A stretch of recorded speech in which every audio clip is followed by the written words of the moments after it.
Je m'appelle Guy Sinden, co-président de Droit au corps, et j'aimerais vous exposer notre façon d'aborder le sujet des mutilations sexuelles.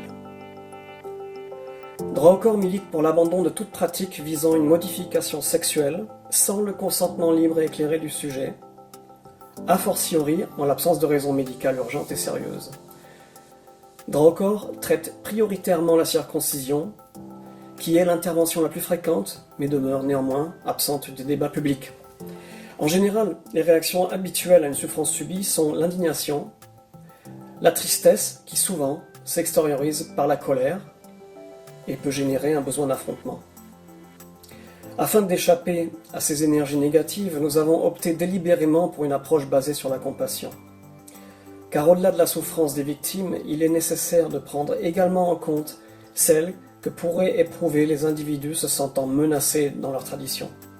Droit au corps souhaite que toutes les parties concernées par les mutilations sexuelles progressent ensemble vers cette fin.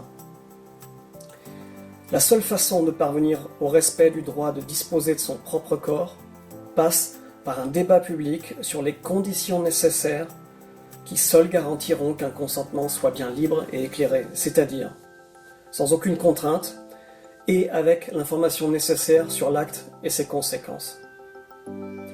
Quelle est notre façon de procéder ? Informer d'abord, et ainsi participer à la formation du public et des professionnels de santé, mais également porter une oreille attentive aux victimes et leur apporter de l'aide.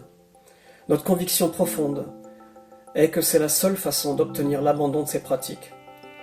Certes, ça sera plus long, mais nous sommes persuadés que ce sera beaucoup plus efficace dans la durée qu'une simple interdiction. Droit au corps est attaché à une approche universaliste des mutilations sexuelles, car la communauté mondiale doit protéger tous ses enfants, qu'il s'agisse de filles, de garçons ou d'enfants intersexes.